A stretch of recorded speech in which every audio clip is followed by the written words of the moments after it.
අයිබෝවන් ඉරානය සහ ඇමරිකාව අතර ඇතිවමින් පවතින ගැටුම් ලෝක යුද්ධයක් දක්ව වර්ධනය වේද. මේකේ වැඩි වාසිය කාටද. මේකින් කවුරු ජයකනීද. මේ පිළිබඳව සවිස්තරාත්මක තොරතුරු දැනගන්න වීඩියෝවට ලයිකයක් දාගෙනම රැඳින්ට ආදරණය ලෙඟුතුකමින් පවර මීඩිය අපිත් සමඟ. ඉරානයේ වර්තමාන තත්ත්වය. ඉරානයේ වර්තමාන තත්ත්වය ගැන සලකා බැලුවොත් මේ වන විට ජනතා විරෝධතා යම් ආකාරයකින් පහව ගිහිලා තිබුණත් කමෙන් රෙජිමේ විසින් ගෙන යන මර්ධනකාරී පිළිවෙත නවතා නැති බවටයි වාර්තා වෙන්නේ. ඉරාන් ඉන්ටර්නැෂනල් නිවුස් වාර්තා කරන පරිදි පසුගියදා කමෙන් රෙජිමේ විසින් විපක්ෂයේ කීප දෙනෙක්ව වගේම 19 හැවිරිදි තරුණයෙක්වත් අත්අඩංගුවට අරගෙන තියෙනවා. ඒ වගේම ඒ තරුණයාට නීතිඥ සහිත ලබා ගැනීමට ඉඩ නොදී ඉතාමත්ම දරුණු චෝදනා කිහිපයක්ම එල්ල කරමින් අමුවේ මානව හිමිකම් උල්ලංඝනය කරමින් ඉන්න බවට තමයි චෝදනා එල්ල වෙන්නේ. කොහොම වුණත් අපි මේ ජීවත් වන්නේ ඉතාමත්ම දියුණු ලෝකයක බැවින් මෙවැනි ක්‍රූර ක්‍රියා කිසිසේත්ම අනුමත කරන්න බෑ. යම් රටක ප්‍රජාතන්ත්‍රවාදය වෙනුවෙන් තමන්ගේ නිදහස වෙනුවෙන් සටන් කිරීමට ඕනම පුරවැසියෙකුට අයිතිවාසිකමක් තියෙනවා. නමුත් කමෙනි රෙජිමය විසින් ඉතාමත්ම පහත් ආකාරයට මෙම ජන අරකල මර්ධනය කිරීමත් ලෝකයට පිළිබිඹු කරන්නේ ඔවුන්ගේ ක්‍රූර ඒකාධිපතිත්වය ගැන. පසුගියදා ඕමානය තුළ ඉරාන නියෝජිතයන් හා ඇමරිකානු නියෝජිතයන් අතර සාකච්ඡාවක් පවති බව ඔබ සියලු දෙනාම දන්නා කරුණක්. මෙහිදී ඇමරිකාවේ ඉල්ලීම වුණේ ඉරානයේ සතු න්‍යෂ්ටික අවි සීමා කිරීමත්, යුරේනියම් පිරිපහතු සීමා කිරීමත්, බැලිස්ටික් මිසයිල් ව්‍යාපෘතිය නතර කිරීමත් හා විරෝධතාකරුවන් මර්ධනය කිරීම නතර කිරීමත් ඇතුළු මැද පෙරදිග කලාපයේ ක්‍රියාත්මක වන ත්‍රස්ත කණ්ඩායම් පෝෂණය කිරීම නතර කිරීම වැනි ක්‍රියාවක්. කෙසේ වෙතත් ඉරානය න්‍යෂ්ටික ව්‍යාපෘති සීමා කිරීමට එකඟ වුණත් අනෙක් කාරණා කිහිපයකට එකඟ නොවන බවට ප්‍රකාශ කර තිබුණා. කෙසේ නමුත් ඇමරිකානු ජනාධිපති ඩොනල්ඩ් ට්‍රම්ප් පවසන්නේ දෙවන වටේ සාකච්ඡා ආරම්භීමට පෙර අනෙක් කාරණාවලටද එකඟ නොවුනහොත් ඉරානයට හිතාගන්න බැරි ආකාරයේ ප්‍රහාරයකට මුහුණ දෙන්න සිද්ධ වෙනවා කියලා. මේ පිළිබඳව ඉරානයේ ප්‍රතිචාරකයෝ වගේ වෙන්න පුළුවන්.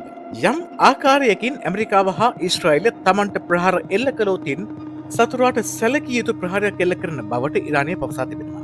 යම් ආකාරයකට යුද්ධයක් ඇති වුණොතින් කවුරු ජය ගනීද? කොහොම වුණත් මේ වන විට ඉරානය ලෝකයෙන් හුදකලා වන බවක් පෙනීමට තිබෙනවා. ඒකට නිදසුනක් විදිහට පසුගියදා ඇමරිකාවේ ප්‍රහාරක නෞකාවක් වන ඒබ්‍රහම් ලින්කන් නෞකාව වෙතට පැමිණි ඉරාන ඩ්‍රෝන යානය අපිට හඳුන්වා දෙන්න පුළුවන්. මේ ඩ්‍රෝන යානය නිරීක්ෂණ යානයක්. මේකෙන් හැඟවෙන්නේ ගල්ෆ් මුහුදේ රැකවල්ලා සිටින ඇමරිකානු හමුදා ගැන ජාත්‍යන්තර බුද්ධ තොරතුරු ඉරානයට ලබා ගන්න නොහැකි බවයි.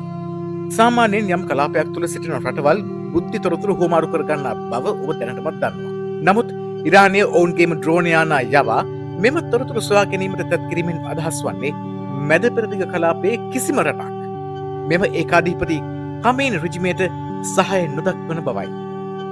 චීනය සහ රුසියාවේ මැදිහත් වීම.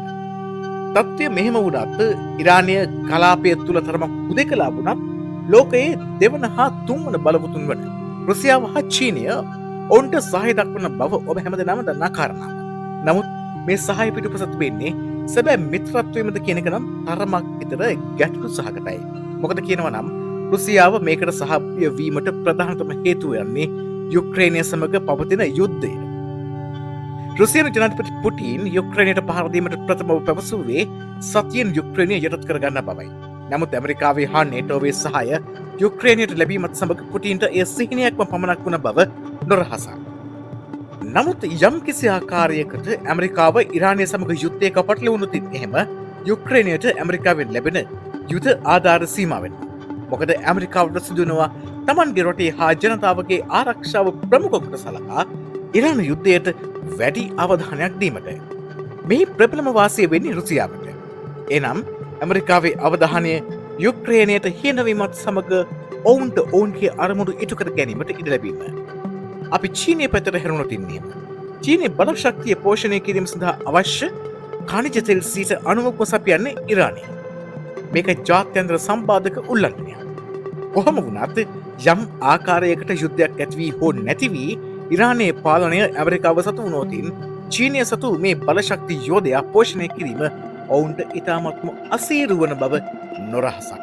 මොනයම් හෝ ආකාරයකින් එහෙම වුණොතින් එහෙම චීනය තුළ දරුණු බලශක්ති අර්බුදයක් හට ගැනීමට බොහෝ සෙයින් ඉඩ තියෙනවා. ඒක එහෙම වුණොතින් එහෙම ශ්‍රී ලංකාවේ නැරඹි ලෝක ඒකාධිපතින් හට විරුද්ධ ජනතා විරෝධතා ඉරානෙන් පසු චීනයේත් හටගන්න බොහෝ ඉඩ තියෙනවා. ඇත්තරම ඉරානය වැරදිීද මේ පිළිබඳව ගැමරින් සොයාබලූතින් නිසකවම පිළිතුර වෙන්නේ ඔවු ඉරානය වැරදිී කියන වග තමයි. ඒකට හේතුව නම් කමයිනි පාලනය ඇති අන්තවාදී හා ඒකාධිපති පාලනය හරහා එරට ජනතාව පීරවට පත් කිරීම වගේම ජාත්‍යන්තර සම්බාධක හමුවේ. රට තුළට ගලා එන සීමිත ඩොලර් ප්‍රමාණයද උන්මත්තකින් ලෙසින් ඥෂ්ටික ව්‍යපෘති හා කලාපී ක්‍රියාත්මක වන ත්‍රස්තවාදීන් පෝෂණය කිරීමට යුදවීමයි. මෙය එරට ජනතාවට පමණක් නව සමස්ත ලෝකයාටම බලපාන කරනාව. මොකද ඉරානයේ ඍජුව ත්‍රස්තවාදීන් හට සහය දක්වන බව අප හැමදෙනාම දන්නා කාරණාවක්. මේ ආකාරයට ත්‍රස්තවාදීන් සමග සම්බන්ධතා පවත්වනු රටක් සතුව ඥෂ්ටික අවි තිබීම බරපතල කාරණයක් බව තරමකින් හෝ මොලයක් ඇති අයෙකුට වනත් වටහෙනවා. ඒක ලෝක සාමයටද බරපතල තර්ජනයක්. එහෙමනම් මේ පිළිබඳව ඔබේ ස්වාධීන අදහස් දක්වා යන ලෙස ආදරයෙන් ඉල්ලා සිටිමින් අදට අපි ගිහින් එන්නම්. සබස්ක්‍රයිබ් කරලම තියාගන්න. මෙවැනි තවත් සවිස්තරාත්මක තොරතුරු දැනගන්න පවර මීඩියා අපිත් එක්ක දිගටම එකතු වෙලා ඉන්න. ගිහින් එන්නම්.